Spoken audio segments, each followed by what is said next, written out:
नमस्कार. Welcome to my channel पोषण मीमांसा. गणेश चतुर्थीच्या सर्वांना हार्दिक शुभेच्छा.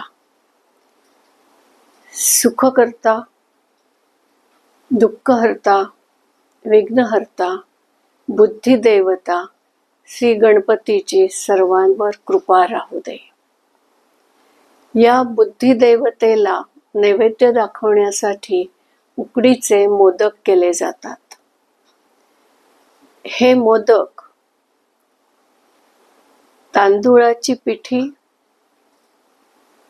ओलं खोबरं, गूळ किंवा काही ठिकाणी साखर ह्यांच्या संयोगाने तयार केले जातात.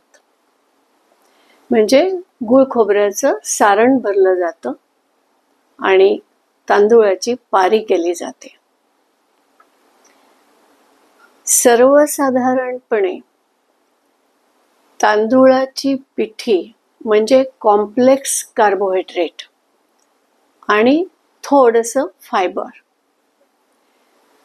ओलं खोबरं म्हणजे मीडियम चेन ट्रायग्लिसराइड्स आणि गूळ म्हणजे आयर्न आणि ग्लुकोज.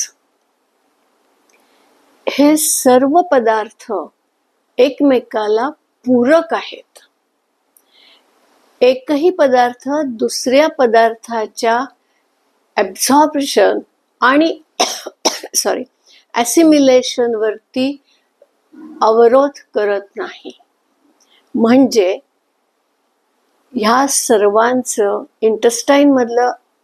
इंटेस्टाईनमधून रक्तात होणारं ॲब्झॉर्प्शन आणि नंतर त्याचं आवश्यक त्या घटकांमध्ये रूपांतर करणं, ही सर्व प्रोसेस अतिशय व्यवस्थित होते. साधारणपणे जे अगदी छोट्या साईजचे मोदक केले जातात, म्हणजे लहान मुलगा सुद्धा ते एक घास म्हणून खाऊ शकतो, असे मोदक तुम्हाला साधारणपणे 65 कॅलरीज, 2 ग्रॅम प्रोटीन्स आणि मीडियम चेन ट्रायग्लिसराइड्स देतात. ते खाताना आपण त्याच्यावर थोडंसं तूप पण घालतो, त्यामुळे थोडंसं लॉंग चेन ट्रायग्लिसराइड्स म्हणजे कोलेस्टेरॉलही मिळतं. ह्या सर्वांमधनं फक्त 50 ते 60 कॅलरीज मिळतात. म्हणजे तुमच्या 1 कप चहापेक्षा सुद्धा कमी कॅलरीज मिळतात. जर थोडेसे मोठे केले तर त्याची कॅलरी व्हॅल्यू 70 ते 80 होते. आणि जर तुम्ही खूप मोठे, म्हणजे ज्याला आपण इंडस्ट्रीयल साईज म्हणतो, त्या साईजचे केले तर त्याचे कॅलरी व्हॅल्यू 150 असते.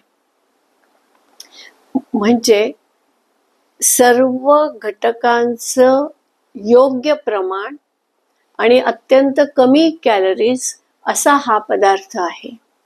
त्यामुळे हा पदार्थ सुखाने, समाधानाने आपण खाऊ शकतो. शिवाय याची चवही चांगली असते. त्यामुळे हा नैवेद्य तुम्ही अगदी मनसोक्त खाऊ शकता. काही ठिकाणी ते कणकीचेही केले जातात किंवा मैद्याचेही केले जातात. पण कणिक काय किंवा तांदूळाची पिठी काय, कॅलरी व्हॅल्यू, प्रोटीन व्हॅल्यू ही तेवढीच असते आणि दोन्हीतूनही थोडं थोडं रफेज मिळतं. फक्त मैदा वापरला तर त्याच्यात रफेज नसतं, कॅलरी व्हॅल्यू तेवढीच राहते.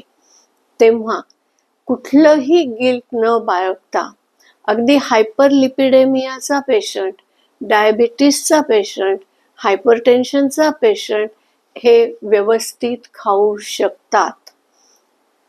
फक्त एकच काळजी ह्या पेशंटनी घ्यायला पाहिजे की हे मोदक खाल्ल्यानंतर त्याच्याबरोबर शेंगा भाजी आणि फळभाजी कमीत कमी 1 वाटी त्यांनी खावी. म्हणजे त्यांना योग्य अमाऊंट ऑफ फायबर मिळेल आणि मग त्यांना कॉन्स्टिपेशनचा त्रास होणार नाही. त्यामुळे साग्रसंगीत स्वयंपाक करून सगळेजण हा नैवेद्य भरपूर प्रमाणात खाऊ शकतात, समाधानाने खाऊ शकतात. तेव्हा हा नैवेद्य व्यवस्थित खा आणि ह्या देवतेचा आपल्या सर्वांवर कृपा असू दे ही त्याच्या चरणी प्रार्थना. आपल्या तब्येतीची काळजी घ्या. लाईक करा, कॉमेंट करा, सजेशन्स द्या, जेणेकरून मी पुढचे व्हिडिओ जास्तीत जास्त चांगले करायचा प्रयत्न करू शकेन. व्हिडिओ माझे शेवटपर्यंत बघत चला, म्हणजे मला काय विचार मांडायचा आहे हा आपल्यापर्यंत पोचेल. सबस्क्राईब करा, शेअर करा, बेल आयकॉनवर क्लिक करायला विसरू नका. नमस्कार. थँक्यू.